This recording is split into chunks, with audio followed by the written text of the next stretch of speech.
Salut à toi. T'arrive-t-il de constater que le monde dans lequel nous vivons tourne en dépit du bon sens et que parfois tu peux te sentir découragé de vivre dans ce monde? Si ça t'est déjà arrivé d'avoir ce genre de pensée, alors reste avec moi, car dans cette vidéo, nous allons voir comment notre façon de regarder le monde influence notre futur. Je me présente, je m'appelle Stéphanie, je suis élève et enseignante de la tradition essénienne. Et dans cette vidéo, nous allons découvrir les pouvoirs magiques de l'œil à travers la parole de l'archange Gabriel dans son psaume 126. Voici ce que nous dit l'archange Gabriel à ce sujet. Vous avez un instrument extraordinaire en vous qui est l'œil. L'œil est lié à la lumière et à l'eau. Il possède la capacité de nettoyer et de maintenir la pureté de l'eau dans votre vie. Ta façon de regarder le monde détermine ton eau et ensuite l'eau en général. Alors voyez, l'eau est dans l'œil. C'est-à-dire que votre œil, il ne peut pas vivre sainement, être en bonne santé s'il n'est pas suffisamment humidifié. Et en fait, nos yeux sont des organes divins. Parce que l'archange nous explique que notre œil, il a la capacité de nettoyer. Et il va falloir le voir dans un sens beaucoup plus large. Je m'explique.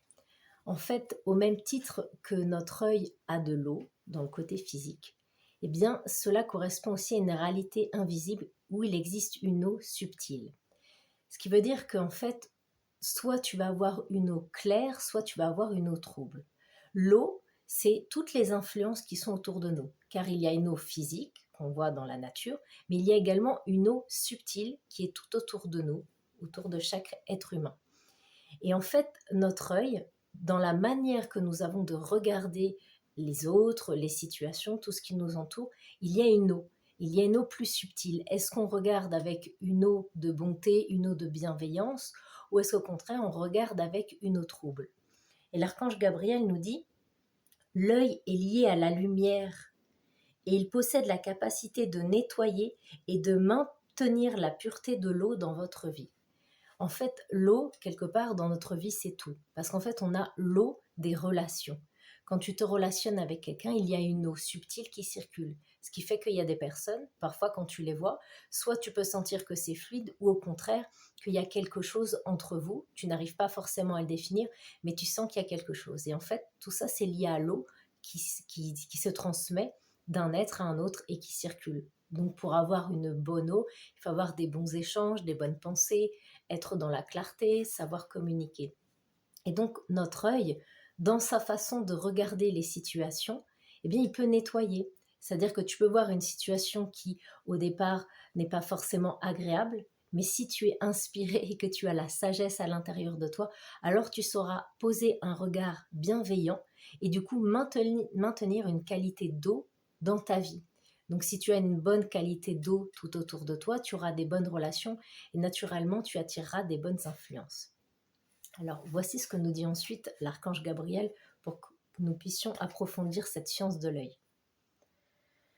Si tu regardes ce qui est sombre, négatif, alors ton œil t'emmène dans une eau qui n'est pas claire, qui est malade, et transmet la maladie.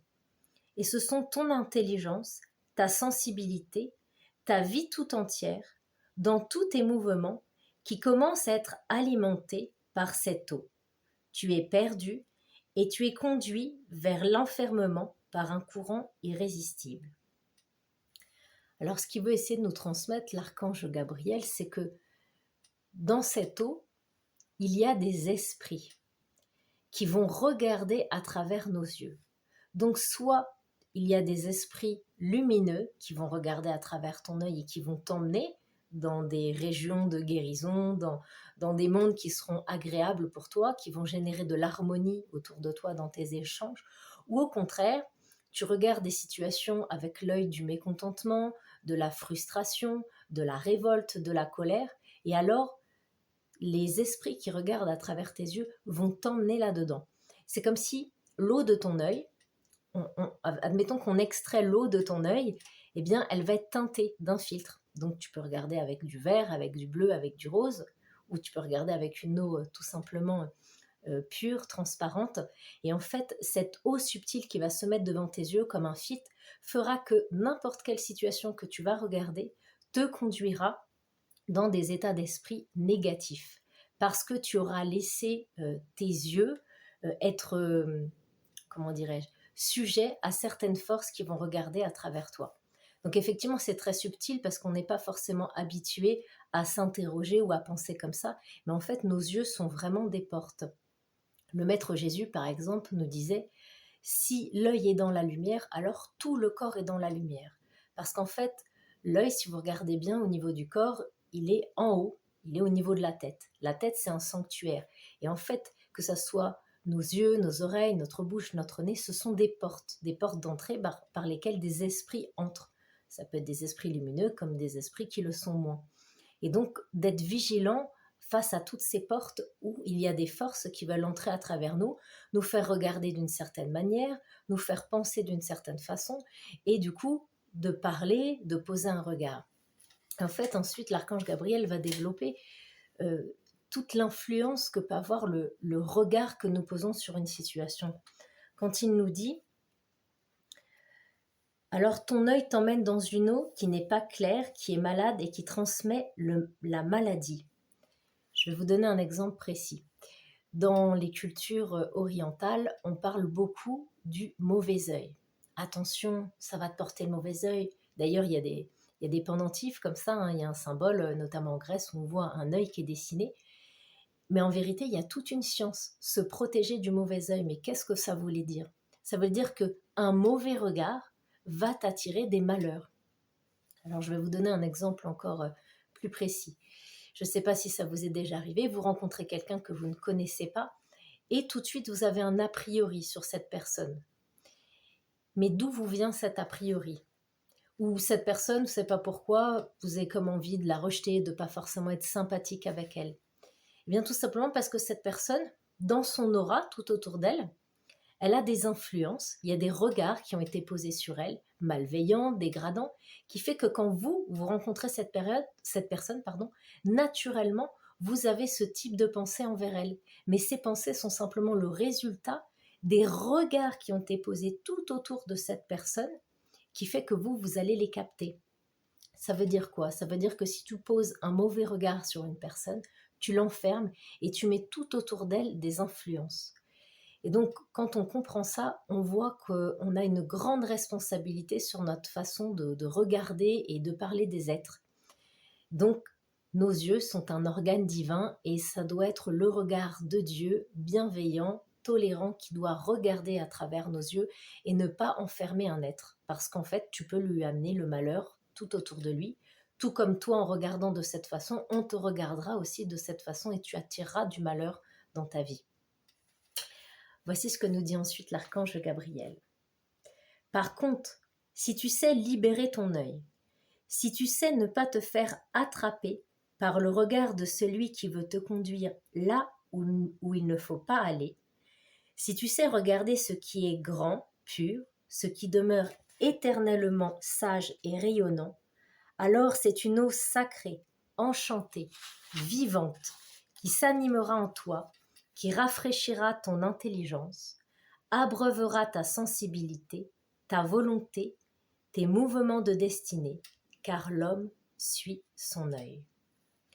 Donc vous voyez, si tu sais ne pas te faire attraper, c'est-à-dire que tu dois être capable d'entrer dans l'observation de toi-même, prendre du recul et te dire « Ok, qui regarde à travers mes yeux? Qui pose ce regard? Est-ce que c'est la lumière en moi? Est-ce que ce sont des vertus qui regardent à travers mes yeux? Ou au contraire, est-ce que c'est le mécontentement, la critique, l'hypocrisie ?»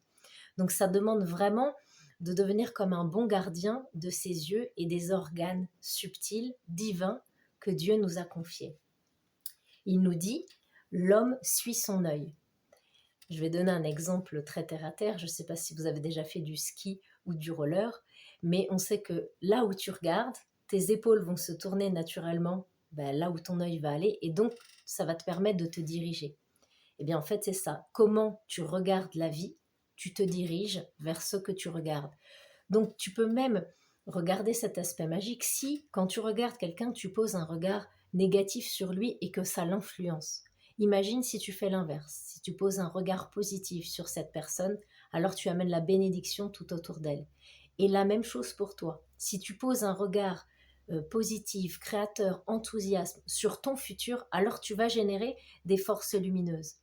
Aujourd'hui dans le monde, effectivement, il y a beaucoup de points qui sont négatifs, mais notre œil, et notamment à travers les médias, alimente essentiellement ce côté négatif, toujours nivelé et tiré vers le bas. Il faut savoir que ce monde, si on prend énormément de distance et de hauteur, il est en construction. L'humanité est en construction, et donc il y a des jeux de force, de bien et de mal.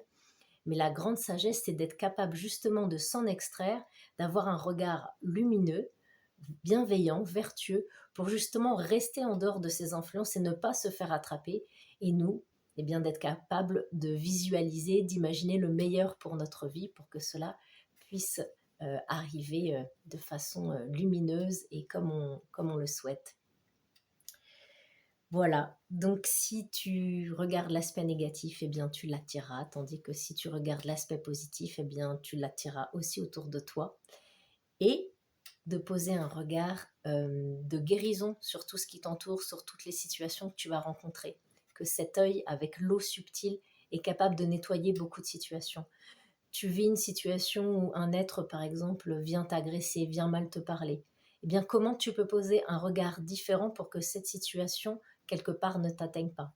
Peut-être qu'il faut que tu poses le regard d'un père ou d'une mère, ou d'un frère ou d'une sœur, pour essayer de comprendre la personne qui s'est approchée de toi, et du coup d'avoir l'œil de Dieu en toi et qui rayonne tout autour de toi pour apporter la bénédiction et être entouré d'une aura lumineuse. Voilà, je vous souhaite une très belle journée et je vous dis à très bientôt pour une prochaine vidéo sur la Bible essénienne.